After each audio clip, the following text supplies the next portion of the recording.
How's it going, YouTube? Coming today with another video. And today, guys, what to bring to you is the Striker Handbook Part 1. Now, I've been really excited to make this video, and I've actually been wanting to make this for a long time because the deck will be progressing over time for a long time, but so will we. And so we'll be making this entire series into its own playlist so you can actually keep up with it and go back to it as needed.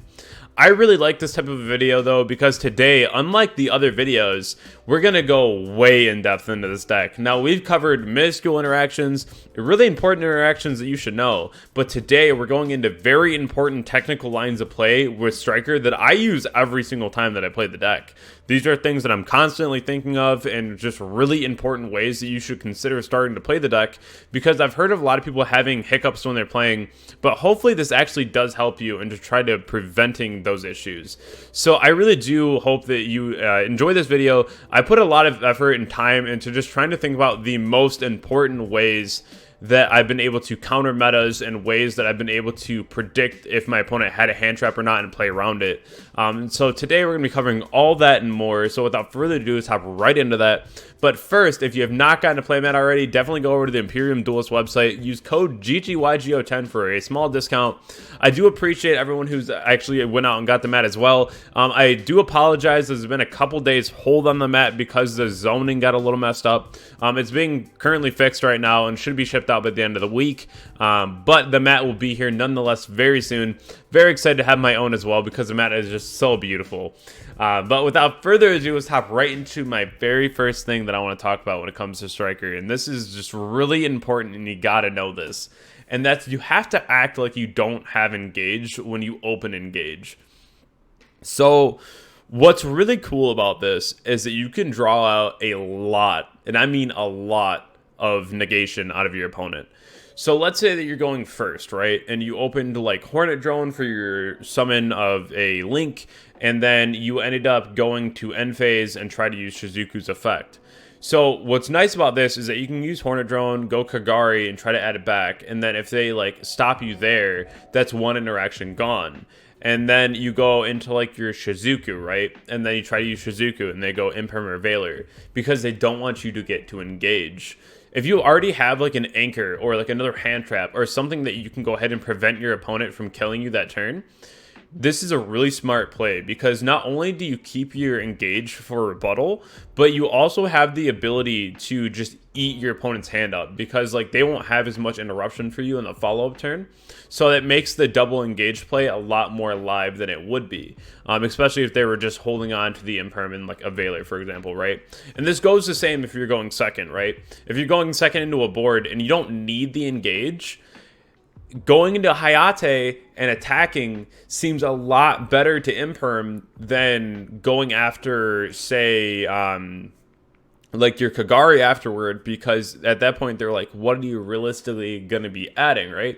So if you don't show them engage right away, it makes all of your links seem a lot better hand trap targets.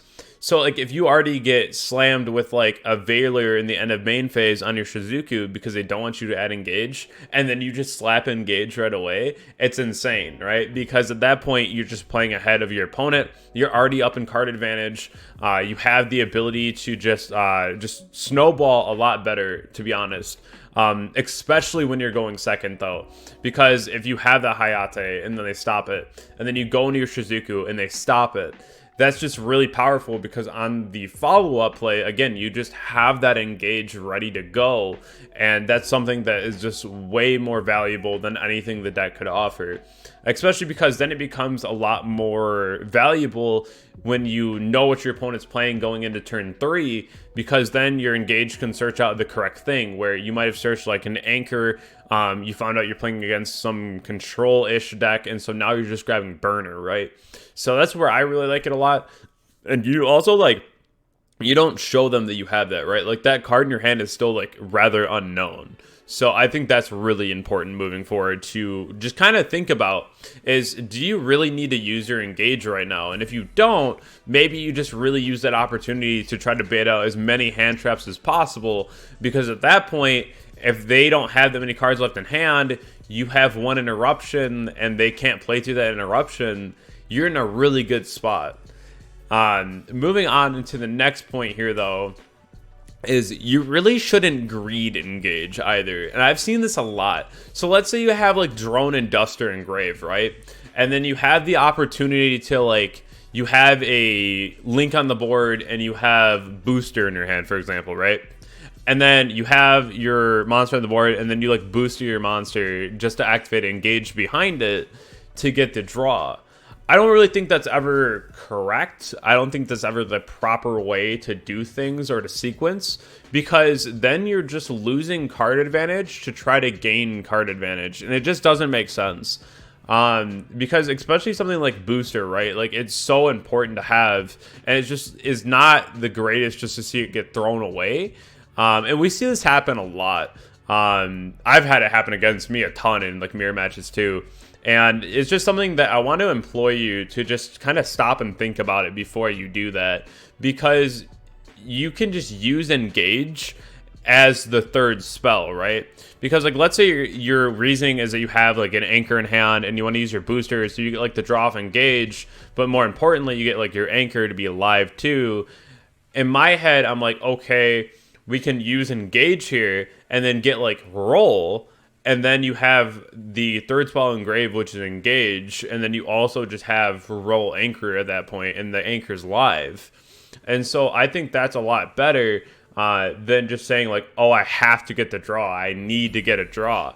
Because the problem with that too is that what are you realistically drawing into that wasn't as good as like the booster or the anchor? And a lot of people are going to say like hand traps, like you want more interruption. But like if you had like a booster and an anchor, like you're not dying that turn, especially if you booster your link. Like you almost would never die off that. So that's one thing that you have to ask yourself, like, is it really important to get a random draw when you can still be up in your own card advantage than just trying to greed more cards, especially if they ash you, right? And then it's just is really bad, because especially if they have like some kind of like negate for Kagari too, right? You're just losing out on yourself for no reason there.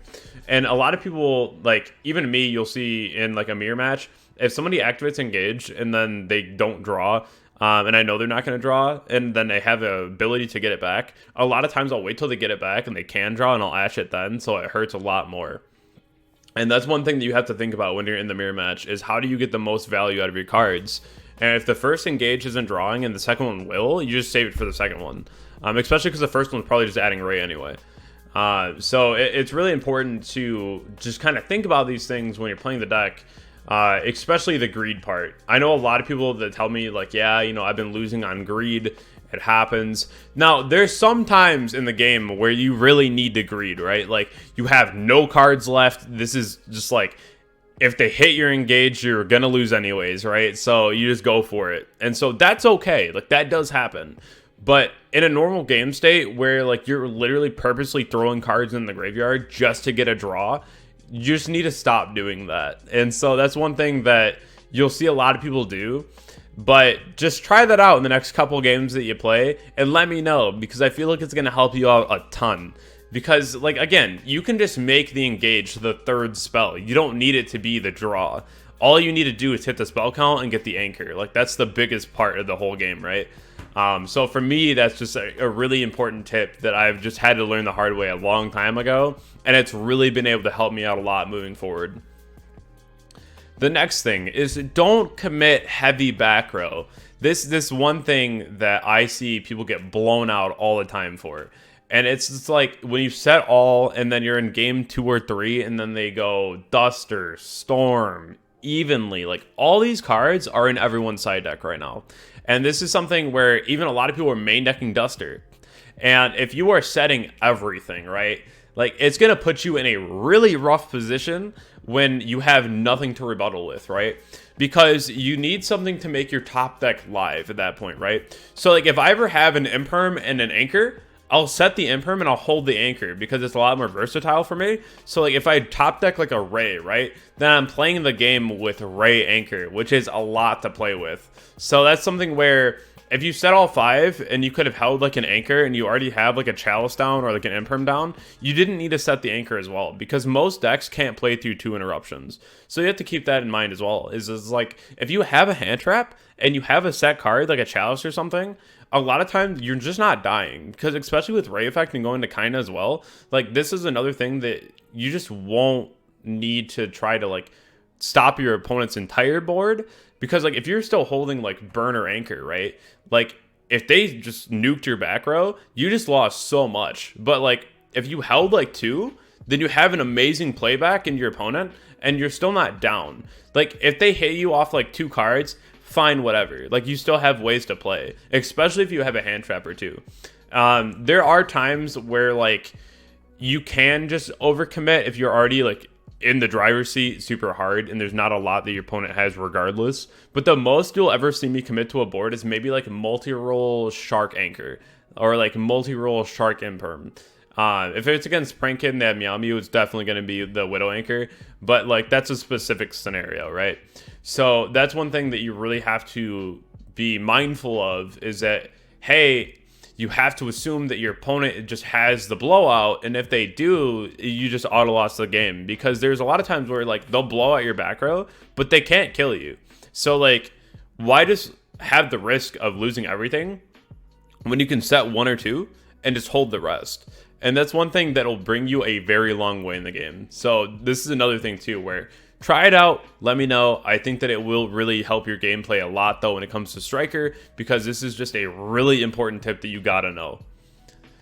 The next thing is, if you see Rhoda Ray in your hand, my theory behind this is that if you're going second and there's an opportunity to Zeke, then you just always Rhoda for the Rose, right? Like you just get the Rose, you go Zeke. If you're going first and you open Rhoda Ray, I'm always going Rhoda first and adding another copy of Ray, because people are a lot more apt to try to get rid of Ray and Link, because they just are really hoping, especially if they ask your Shizuku right, that you just don't have another way to Ray. So I think that's really important though, to just kind of have the ability to not give your opponent that knowledge where they're like, okay, like he just searched Ray, this is probably the same one, and then you have another Ray in hand. This is more minuscule, but I think that it's still really smart though, because a lot of people are like, oh, I already have Ray, I'll grab Rose. But at the same time, I don't really think that it's that smart. I think that I would always just like Rhoda for the Ray again, just because you should really have that extra copy in your hand. Because when you're playing Striker, you should always keep a way to Ray in hand, period. But it is really important to try to make sure that your opponent just doesn't know that you have another copy, right? As much as possible. Moving forward off of this, though, we have a big shout out to Carl Manigat. Went top 32 at the YCS this weekend. He played Magical Spring and Offerings to the Doomed. Really cool cards. The Offerings to the Doomed was a really good tech. I would imagine was played for Prank Kid, because it's just another way to be able to pop the Prank Kid off the summon. It's really good going into a board too. The only reason that I feel like you can get away with playing Offerings to the Doomed, though, is because you play the DP package. So you're allowed to still draw that turn, essentially, because you would activate this, and then that same turn you can go, all right, Celestial draw 2, right? So I think that's really cool. I think that's a really smart idea. Definitely something to consider. The other thing is Magical Spring, which is also for Prank Kid, because this card allows you to essentially Phantasmate for face-up spells and traps. So if you're playing against Prank Kid, they have Prank Kid Place, Pranks, Fateful, and Draco back. So you draw 4 and you put 1 back because you control 1 Magical Spring. So that's pretty crazy. That's pretty crazy. Definitely a lot of free draws. Definitely very smart though. This gains a ton of advantage. So big shout outs to him though for doing well on the weekend, and showing us these 2 really cool support cards. Looking forward into the future, I really do like the new Appaloosa card. This card's insane. I really do like it for going second Striker, especially being able to send the same card type from the extra deck to the grave to be able to blow up one on the board, especially in like the Despia format. If we need to blow up like a fusion, you can go ahead and send like the Tis, and then you can go ahead and pop another one. But I don't think that we're going to get this card in time for that format, so maybe it'll come down the line. But even if you think about like the Baron de Fleur, right, you can send like Omega, pop Baron, they negate, you're like, all right, cool, and you can go Omega effect and then like shuffle something out of your opponent's graveyard that's problematic. So that's another really cool idea as well. Definitely a lot of potential moving forward I see out of that card.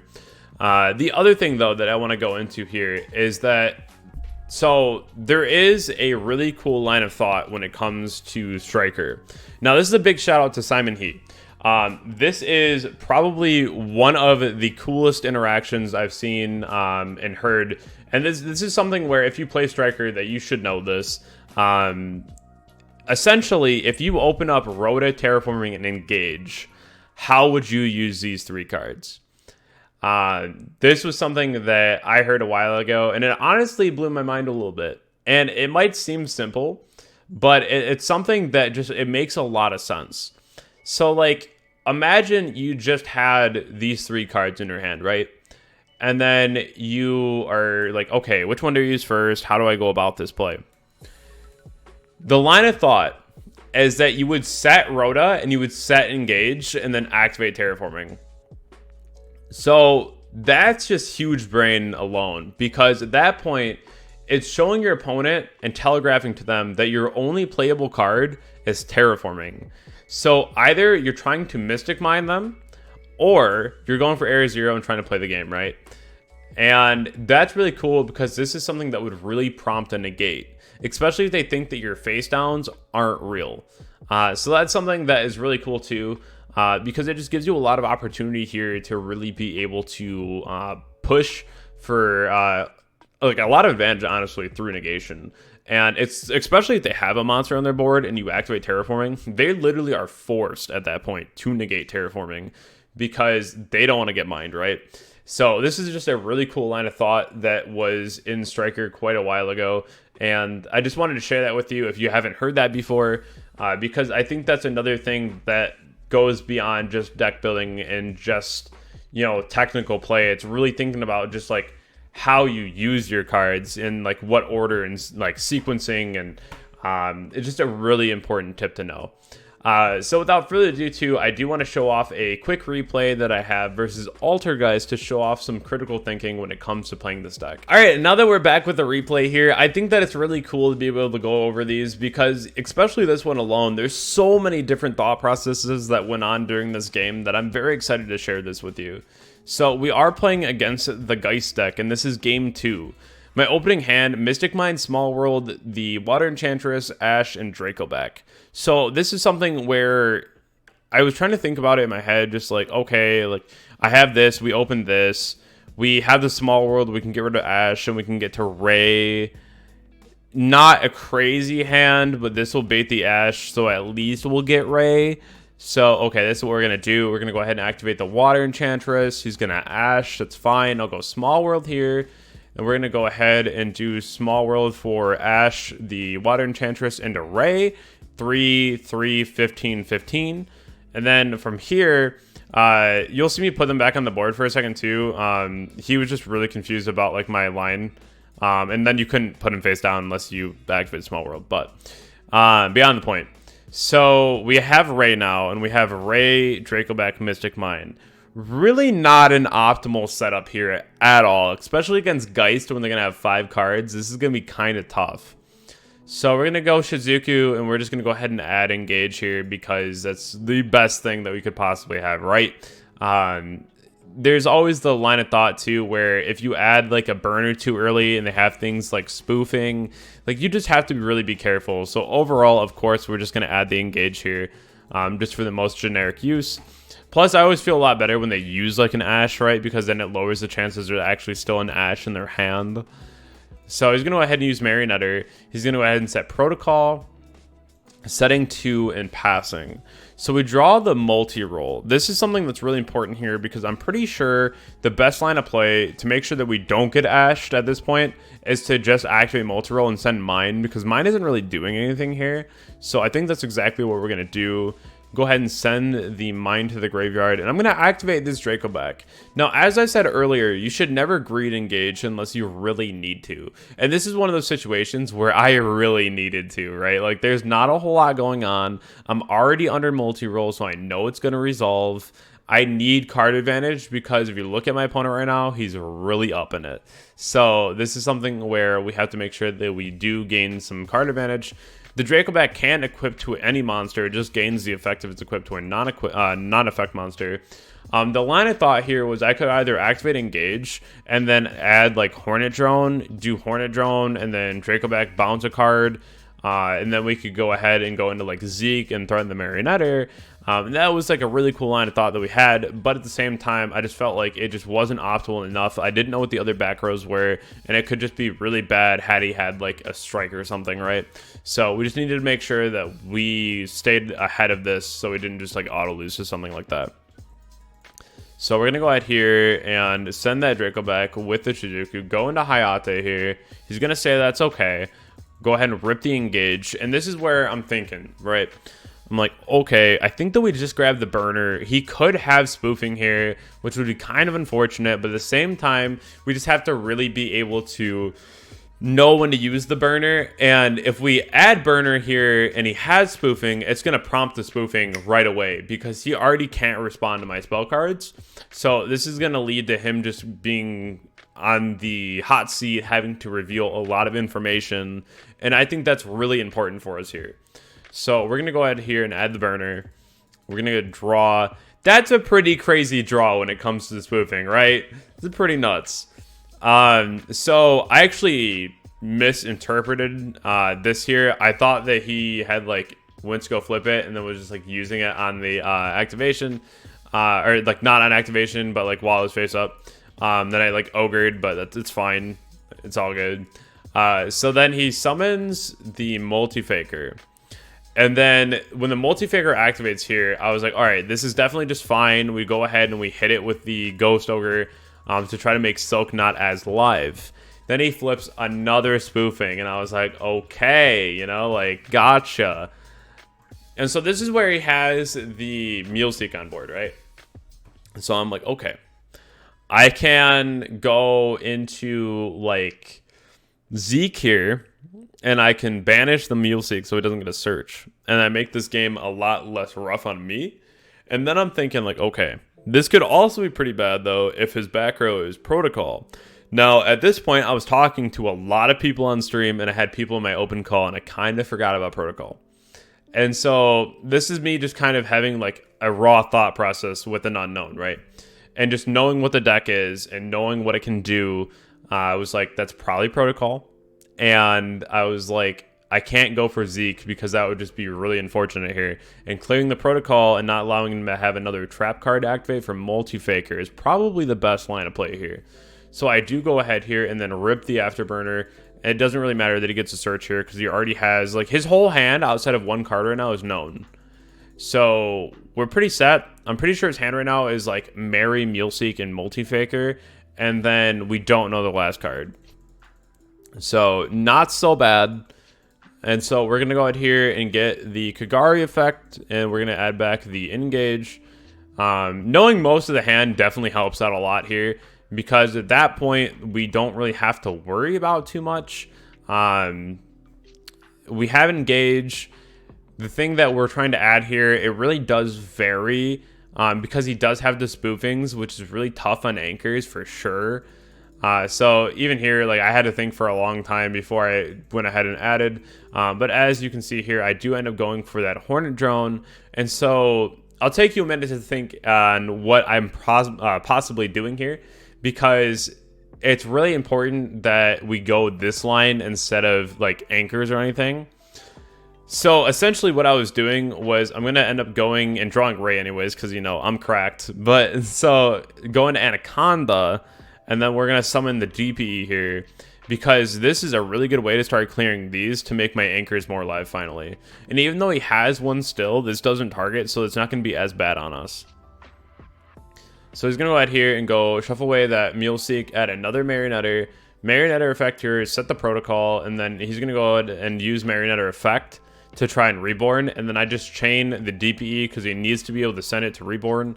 So there we go. He's going to have another set here, flip Protocol. That's fine. Go into the Multi-Faker. He has Silk. So now there's another line of thought here where I'm like, okay, he has Protocol, right? I don't know what the set is, but he has Protocol. So if I use DP effect and I pop himself, he can then go ahead and use Protocol's effect to make sure it doesn't come back. I.e., that's a problem, right? So now we have to think about it like, how do we clear his board effectively? So Silcoitus will go ahead and return a Ultra's card to the hand for cost. So I'm pretty sure if I battle the Silcoitus, he bounces a Multi-Faker, I chain DPE, right, on the field, and then he doesn't like chain the protocol. It's because all I'm going to do is pop another one of my cards. And so he doesn't chain the protocol, though, because he's hoping that the DP just goes to the grave, right? So here we are. We're going to go ahead and go just main phase. I'm thinking about this play I just said. Go ahead and battle phase into Silk. Silk effect is going to go ahead and try to bounce the Multi-Faker. It's going to try to bounce my set instead. So this set is the burner, so that's kind of unfortunate. But at the same time, I can just chain my DPE here and pop the burner anyway, right? Because it's going to be gone, so that I don't really lose anything, and he can't protocol me because I don't remove my own DPE. So here I'm going to think on that. I'm going to chain the DPE here, and then go ahead and pop his unknown, and I'll pop my own burner, which gets rid of a rivalry. So the important part of popping the unknown here is the fact that like his Silk is still dead.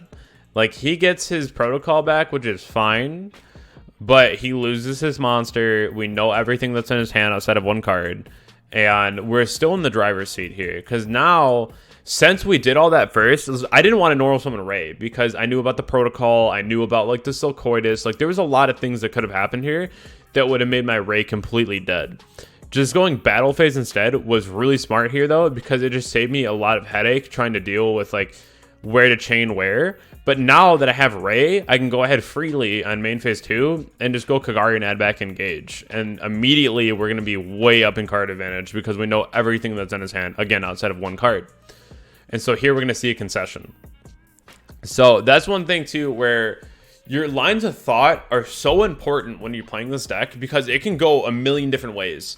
But there's always one or two lines that are just inherently correct. So there was a lot of conversation even when I was streaming about like, hey, like, why didn't you just normal summon Ray first?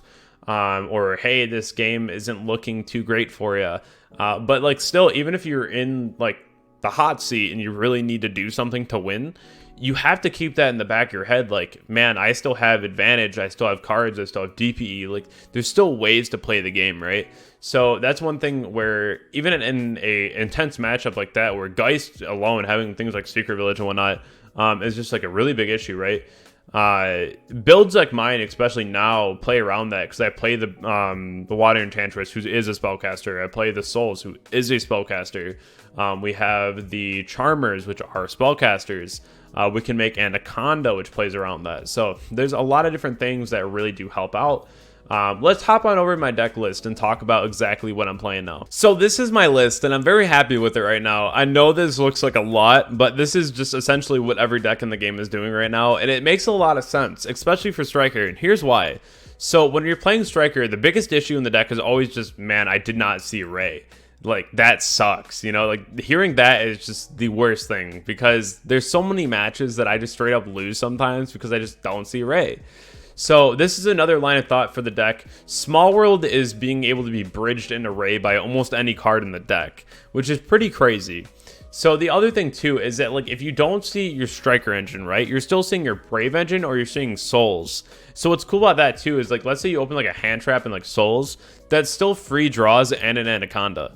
And then if you see like your Souls and the Striker engine, then you can send your Striker spells to the graveyard and then go Ray and add back your Striker spells, so you're just automatically up in card advantage, which is pretty crazy. That's another thing that I really enjoy about the build. I also added back in Griffin because there's end boards where you literally just make like the token Griffin Anaconda DP, and there's nothing wrong with those boards either, because again, you have the ways to draw in your graveyard, you have the ability to get into your Striker engine. All these engines immediately hit spell count.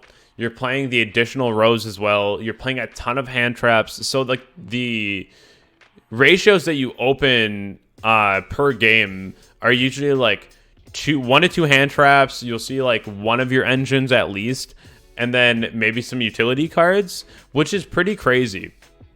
I do want to just say that this build has done very, very well so far, and this is the next build that I'm bringing to a regional. So definitely go ahead and try it out for yourself. Let me know how it works for you.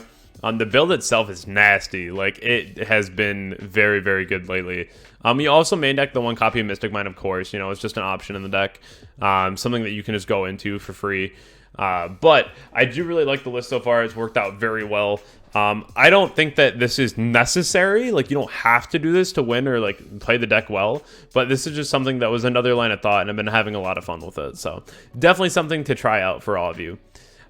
Just sliding back over to the slides. I do hope that you enjoyed videos like this, because I do just really love making content for Yu-Gi-Oh! And especially when it comes to my favorite deck, Striker. You already know I have a ton of theory when it comes to the deck, and just every single different play that you can make, just all listed up here for you. So if you do want to be a part of the community, definitely go ahead and join my Discord, follow my Twitch, my Twitter, and if you do want a coaching session on Metafy, definitely let me know, or go on there and schedule one yourself. All the links are to that are in the description below. I hope that everyone has a wonderful night, and I'll catch you all in the next video. Thank you all so much.